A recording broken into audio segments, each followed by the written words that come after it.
mamie. Purchase your tracks today. Elle se pousse la carte dans son chombe, elle est venue pour danser. Mani la mininga est là, pourquoi tu t'embrouilles dans les bails de Beyoncé? Attire Nzame. Mani langa est tombée, elle a le regard de sa mère. Donc aujourd'hui, on commence avec ma première invitée qui est là devant vous, cette belle et magnifique femme. Je vais tout de suite la laisser se présenter. C'est une très grande amie à moi. On a grandi ensemble, on s'est connus ici. Bon, on va pas vous dire la ville, bref. Oui, encore. C'est bien. Non mais quand elle est là, vraiment, je me lâche, c'est comme ça. Et donc du coup, voilà, je vais la laisser se présenter directement. Dis-moi, alors, qui es-tu? D'accord, qui je suis. Donc moi, je m'appelle Nathalie, j'ai 30 ans et j'investis dans l'immobilier en fait depuis peu. I'm proud. Et donc, voilà. Dis-moi un peu, Nat, parce qu'on est là pour ça, c'est le sujet. Comment est-ce que tu peux expliquer un peu, donner un nom à ton parcours, à tout ce que tu as traversé, d'où tu reviens et comment à un moment donné tu as décidé en fait de voilà, puis, écoutez, aujourd'hui c'est le moment, il faut que je fasse un bilan de ma vie. Ouais.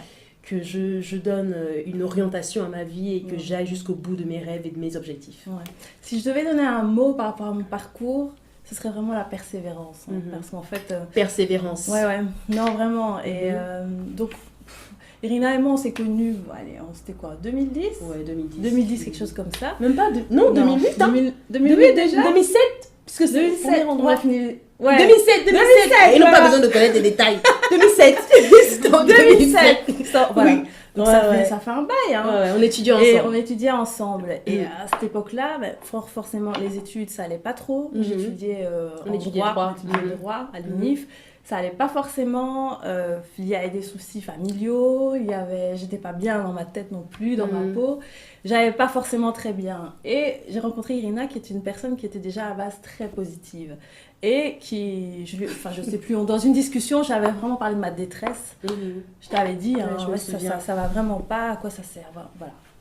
Et c'est là qu'elle m'a fait découvrir tout ce qui est pensée positive. Vraiment, elle m'a fait lire un livre.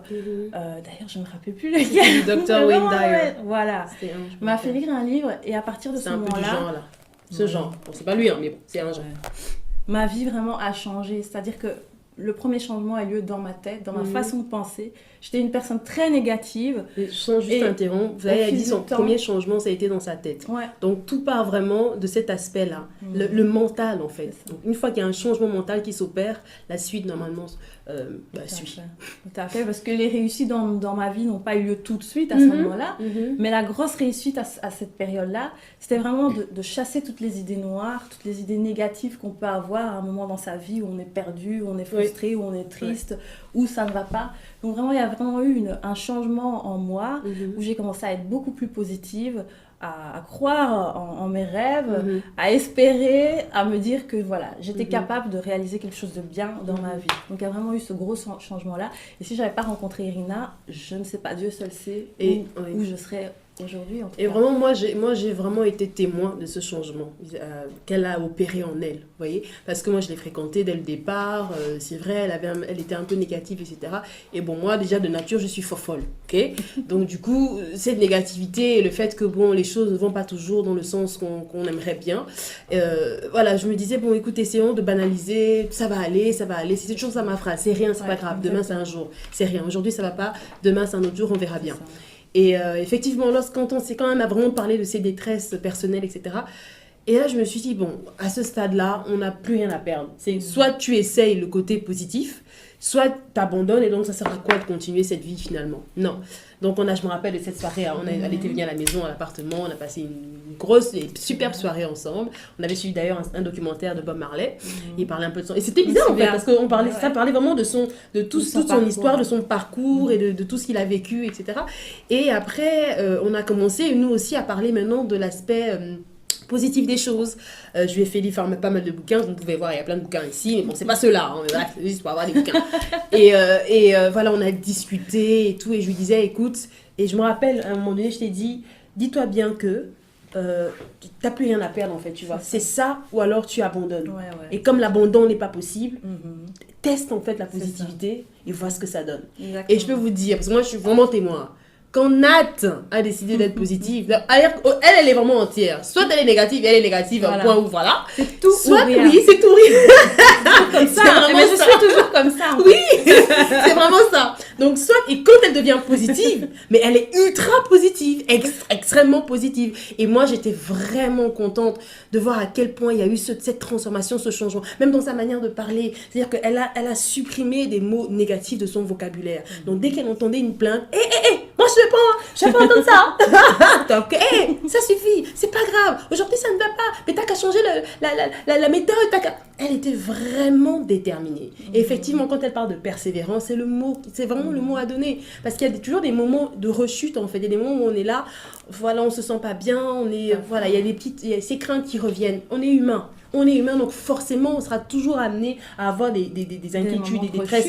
Mais du coup, il faut savoir les gérer. C'est ça. Il faut vraiment arriver à un point où vous prenez possession de ces craintes.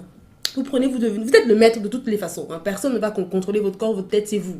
Donc du coup, vous affrontez ces craintes, vous les domptez et vous les surmontez. Voilà, c'est vraiment ça. Et moi, j'ai vraiment vu son gros changement. Et vraiment, regardez, aujourd'hui, elle est une femme accomplie, mais par-dessus tout, épanouie. C'est vraiment ça, l'épanouissement. Et c'était ça finalement que tu recherchais. C'est aussi, vrai, être épanouie. tout à fait. Je me sentais seule, triste, abandonnée. Voilà, il y a beaucoup de points dans ma vie que je voulais compléter, combler, que je n'arrivais pas à compléter, que je me disais ça ne sert à rien en fait finalement. Mais à partir du moment où j'ai changé ma mentalité, même si à ce moment-là, ma vie n'a pas été totalement comme je le voulais, mais au moins dans les difficultés, je me raccrochais toujours à une chose, c'est que de toute façon ça va aller. Voilà. Je sais ce que je veux maintenant, je veux ça, je veux atteindre tel objectif, ou je veux atteindre telle chose. Et à chaque fois, finalement, mes objectifs, au fur et à mesure du temps, se sont à chaque fois réalisés. Et donc, tu vois, c'est-à-dire que tu avais des phrases motivantes. Tout à fait. C'est-à-dire ça va aller, voilà, c'est rien, accroche-toi. Et ce que je peux donner vraiment comme exemple concret ici dans ma vie dernièrement, c'est-à-dire que voilà, ma rencontre avec Irina était vraiment cruciale dans ma façon de penser. Donc j'ai toujours été positive, même si je ne savais pas encore forcément ce que je voulais faire de ma vie, que ce soit professionnellement ou même dans d'autres domaines. Je gardais toujours cette foi et cette positivité. Maintenant que j'ai trouvé, d'ici peu, que j'ai trouvé ce que je voulais réellement faire de ma vie, j'ai repris vraiment tous les cahiers que j'avais laissés de côté, que Irina m'avait apportés, je les ai repris et je les ai appliqués à la lettre. C'est-à-dire que le matin, je me réveillais avec mon objectif en tête, avec mes visualisations que je faisais, avec mes affirmations que je récitais matin et soir, même midi, peu importe les circonstances. C'est une école, hein. Les gens peuvent se dire, oui, mais moi je travaille en journée, j'ai pas le temps de commencer à réciter, tu t'en fous. Tu vas aux toilettes, tu les connais tes phrases par cœur. Tu fais ta pause pipi, tu récites tes phrases. Mais c'est un bête exemple. Il n'y a pas d'excuse. Il n'y a pas d'excuse. Il n'y a vraiment pas d'excuse. Si tu veux vraiment y arriver, que tu es déterminé. Et moi, j'ai appliqué ça pendant des mois. Et vous ne vous rendez pas compte les choses, les bénédictions qui sont arrivées dans ma vie, en fait, en peu de temps. Vraiment, en peu de temps. Et je me rappelle, même ma soeur, elle le disait, mais oui. ta copine, mais Nathalie, elle resplendit, mon Dieu, regarde toutes ces merveilleuses choses qui lui arrivent. C'est-à-dire, je dis que je veux ça. Il y a une méthode derrière. Ça se passe. Il y a une méthode derrière. Écoutez vraiment bien toutes ces vidéos, parce que la méthode que j'applique, c'est une méthode qu'elle applique aussi et qu'elle va vous apprendre. Oui, donc, parce que je l'applique aussi sur moi, en voilà. fait. Donc, c'est pas quelque chose qu'on vient, on vous dit, bon, voilà, faites ça, et puis nous-mêmes, on n'est même pas des... C'est quelque chose qui fonctionne réellement. Il faut vraiment y croire et il y a une discipline derrière. Maintenant, dans tout objectif, il faut faire des sacrifices. Moi, je voulais commencer à investir dans l'immobilier. Investir dans l'immobilier, ça demande quand même des moyens financiers. Donc, j'ai dû faire des sacrifices. Il y a des fois où je ne suis pas partie en vacances. Il y a des fois où je ne m'achetais pas de shopping, où je ne m'achetais pas les vêtements que j'aime bien. Pourtant, j'aime bien la mode. Il y a parfois où je travaillais plus. Voilà, ça nécessite quelques sacrifices. Mais à partir du moment où tu décides, en fait, tu as la mentalité pour réaliser tes objectifs. Tu décides d'agir en conséquence, donc faire les sacrifices nécessaires pour arriver à ton objectif. Comment veux-tu que l'univers ne te le rende pas? Exactement. Ce n'est pas possible en fait. Exactement. À un moment donné, il te le rend d'office. Oui. Mais il faut avoir cette persévérance, cette discipline. Je dirais même le mot discipline. Parce que les gens abandonnent. Oui, non, c'est dur de se réveiller plus tôt le matin. Mais c'est ça le problème. Et de visualiser. Non. il faut cette discipline en fait. Et à un moment donné, ce qui est motivant, c'est que si tu agis avec cette discipline et que tu vois les choses positives arriver dans ta vie, ça donne encore plus de punch en fait. Voilà. Tu dis, ah mais en fait ça marche. Ça fonctionne, donc je peux tout accomplir dans ma vie. J'ai trouvé la méthode en fait. Voilà. Et moi, c'est vraiment le sentiment que j'ai au jour d'aujourd'hui. C'était pas pareil quand on s'est rencontrés en 2010. Je sais que je peux tout accomplir.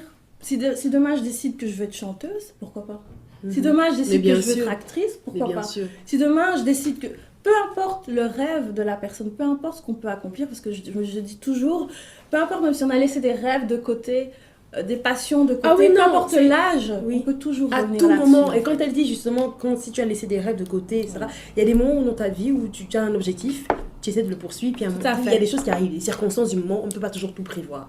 Donc, tu peux laisser ça de côté et faire autre chose. Mais si ta tête et ton esprit est toujours dans ton projet de base, tu reviendras le prendre, allez, reprendre les choses où tu les as laissées, travailler là-dessus et continuer. Donc, comme on dit, tous les chemins mènent à Rome. C'est vraiment à vous, en fait, de trouver la méthode qui vous convient, de trouver, mais surtout l'état d'esprit qui va avec. Et dans ce qu'elle dit, elle parle beaucoup de persévérance. Et c'est ça qui tue parfois les gens aujourd'hui, c'est qu'ils ne veulent pas, ils abandonnent vite, non seulement ils n'ont pas d'endurance. Exactement, ils n'ont pas d'endurance, c'est-à-dire qu'on commence quelque chose, on commence un projet, mais un exemple concret, c'est de la Diva Motives. De la Diva Motives, ça a été lancé il y a 3 mois maintenant aujourd'hui, c'était en décembre 2018, on est en mars, voilà, c'est quelque chose qui prend du temps, ça s'installe, on plante la germe, on plante la graine, et puis on la laisse germer, et puis voilà, il faut, donc si moi j'abandonne là tout de suite en me disant, bon, ça ne prend pas, les gens ne sont pas intéressés, etc., ben, ça va aller nulle part. Et donc, du coup, moi, je ne serais même pas un exemple. Donc, je viens prêcher des choses que je n'applique même pas. C'est hypocrite. Non, on garde la pêche, on trouve ce qu'il faut, on améliore, on arrange la technique et on garde l'objectif fixe en tête. Donc, ça prendra du temps. Et les gens, ils ont vraiment ce souci-là avec la prise de temps, la patience. Ils ne l'ont pas.